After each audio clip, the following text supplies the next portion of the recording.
The Ambitious Africans podcast is building more than conversations. We're building a thinking community.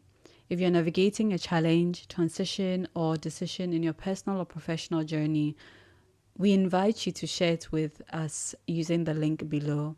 Selected reflections will be discussed in future episodes where other listeners will offer their perspective, insights, and lived experiences. This is not about having it all figured out. It's about learning out loud, hearing different viewpoints, and lightening the mental load by thinking together. Your submission can be anonymous, and the goal is perspective, not judgment. Go into the show notes below, fill out the form, and share your challenges, ideas, thoughts, and decision points with us, and we'll be more than happy to give you some directions. Dear ambitious African, this is your host, Secho. In this podcast, we will discuss everything about our journeys and experiences towards achieving our goals for life and work as phenomenal change leaders in our varied communities. We will feature other ambitious Africans crushing it through arts, social activism, tech innovations, entrepreneurship, and positive lifestyle and holistic well-being. We are the generation that is redefining Africa as we know it, and as an ambitious African, now is the time to get involved. Give us your feedback and ideas for our next podcast, and let's keep the conversations going. See you inside. Hello. I hope you have an amazing day. You're having an amazing day, depending on when you're listening to this. But welcome to another episode. This is your host, Secho, and this is the Ambitious Africans podcast. I am excited to welcome you to another episode. I'm really loving these episodes, and I'm so glad you get to, you decide to spend these moments with me. Again, I hope your day has been good. In today's episode, I want to read out something I wrote a couple of months ago, specifically in August 2025. On the day of recording, we're in 2026. So, depending on when you're listening to this, this was written a couple of months ago. Now, a bit of context. So, I'd had a conversation with a friend who was telling me about his investment plans. He and his brother were investing in buying some properties, and I was asking them, you guys are like literally the last two kids in the house of your parents, so why are you guys like moving out? And their house is huge. Seriously, it's almost a mansion in my opinion.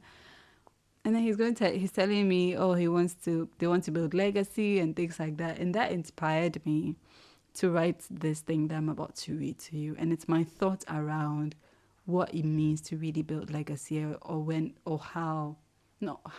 what it really means to build generational wealth, especially as first generation, second generation young people or children of parents who've put in the work to achieve certain things before our being birthed, right? So now I'll start reading. As a generation, we are growing up with parents who worked so hard to get us to this point. But I feel like there's a trend emerging, one that if we are not careful could derail our progress in breaking generational curses and truly building generational wealth. Here's what I mean. The narrative around being the firstborn or the first in the family to achieve something is powerful. The ego boost from these stories can be motivating, but they also keep us stuck. Instead of recognizing when it's time to build beyond them, we end up feeding into a cycle where each generation keeps striving to be the first rather than consolidating and expanding on the gains of those before us. Think about it. How is it possible that after centuries, generation after generation, no one before us tried to change things? The truth is, you're not the first person in your lineage to try and build something. Just by standing where you are already benefiting from blessings, efforts, and sacrifices you may not even be aware of. But because we've internalized the idea that we have to start from scratch every time in order to claim success, we end up undermining the progress already made by generations before us. A friend of mine recently told me that he and his younger brother had pooled a huge amount of money to buy land in Ghana. I asked him, why do you feel the need to buy land when your father already owns a beautiful house in a prime area? His response was eye-opening. He admitted that his father had asked the same question. Why did I build this massive house if all my children are just going to leave? And that's when it clicked. His father spent his whole life building something substantial for his family, yet instead of using it as a foundation, his children were set on starting all over. Now, I'm not saying people shouldn't buy property or invest in new things, but I do think we need to question the mindsets behind these decisions. Are we truly building, or are we just repeating the cycle of starting over?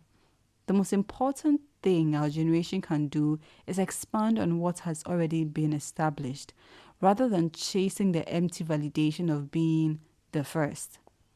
And this isn't just about personal wealth. It's the same with businesses in most African countries. Family businesses die because young people don't see them as something worth expanding. Instead, they believe success only comes from starting from scratch. We've glorified the struggle so much that we are letting valuable legacies die rather than growing them. It's time to shift the narrative. Instead of celebrating being the first, let's be the generation that consolidates and expands. That's how we truly build wealth and lasting impact. The end. Now, I believe the piece speaks for itself. And I want you to also start thinking about, what does this really look like in your own scenario? Are you the one who is thinking that you're having to start from scratch because your parents didn't build certain foundations for you? Or are you really just somebody who's ignoring some of the things they did you didn't have to do? There's this example I often give. The fact that I grew up in a slum doesn't mean I'm starting from scratch per se. It means that my parents lived in an area that wasn't a slum, that was far from the slum.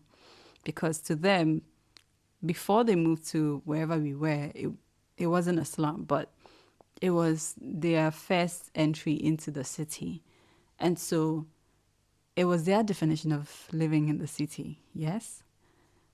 Which means they didn't grow up in the city, technically. And so I didn't have to grow up outside of the city, which means they built that foundation. I have access to certain things people from rural areas do not have. And it goes on and on that way. There's this African or Ghanaian proverb that says, no matter how far your house is, there's still a house behind yours, which means no matter how, what's the word? No matter how dire you think your situation is, there's somebody's version which is much worse than yours, which is much dire than yours. Not to say that those people shouldn't want better things or you should feel grateful for basic things. I'm just saying that live in a state where you recognize and take stock of what has been done for you so you can build on it, instead of neglecting and perhaps ignoring them only because you think it's not up to anything worth your time. Now, today's episode has been just a way to get you to think. But I also want you to reflect on what some of the things that your parents have done for you. It might be the fact that they moved to a different location. It might be that they took you to school. It might be that they bought or invested in property or invested in certain things that you get to take advantage of. They didn't do these things with you in mind, only for you to come and throw them aside and not take any stock of them and not take any appreciation to them and not build on them. because chances are it's going to happen to you when you have kids, or if you have kids and want to build legacy through them. Would you be excited to know that all this work you're doing, all this planning you're making, all these investments and stocks you're buying, your kids are going to look at them and be like, you know, I really struggled from scratch. I started from the bottom. When they get a chance to speak on the stage or somewhere, like, you imagine how that would feel. It's like you do all these things for your kids, only for them to sit on a podium or on a panel somewhere, like share their grass to grace story, and you're like, dude, no, that's not what was your case. But that's what happens when we easily ignore what has been done for us, no matter how small. I think this gives you some good things or good material to think about. Thank you for joining me today. I'll see you in the next episode. Bye bye.